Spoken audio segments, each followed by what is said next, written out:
Once upon a time, it was the annual lumberjack competition. After all the competition, the final was between an older, experienced lumberjack and the younger, stronger lumberjack. The rule of the competition was quite simply, who could fell the most trees in a day was the winner. The younger lumberjack was full of enthusiasm and went off into the woods and set to work straight away. He worked all through the day and all through the night.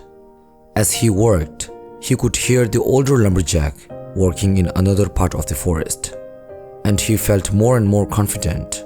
With every tree he felt that he would win. At regular intervals throughout the day, the noise of trees being felled coming from the other part of the forest would stop. The younger lumberjack took heart from this, knowing that this meant the older lumberjack was taking a rest, whereas he could use his superior youth and strength to keep going. At the end of the competition, the younger lumberjack felt confident he had won. He looked in front of him at the piles of felled trees that were the result of his superhuman effort. At the medal ceremony, he stood on the podium confident and expecting to be awarded the prize of champion lumberjack. Next to him stood the older lumberjack, who looked surprisingly less exhausted than he felt. When the results were read out, he was devastated to hear that the older lumberjack had chopped down significantly more trees than he had. He turned to the older lumberjack and said, "How can this be? I heard you take a rest every hour, and I worked continuously throughout the night, old man."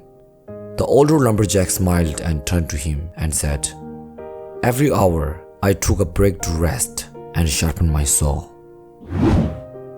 In life, we work hard for our dreams and goals every day, but it's also very important to take a rest and sharpen our saw. Sometimes all we need is time to not think about what's important, to figure out what really needs to be done. It was Abraham Lincoln who said that, "Give me 6 hours to chop down a tree, and I will spend the first 4 sharpening the axe." So whatever life journey you are going on, take a rest once in a while. Life is not a sprint, it's a marathon. It's a long run, so it doesn't matter how slowly you go, as long as you don't quit. Inspired through stories, stay peace.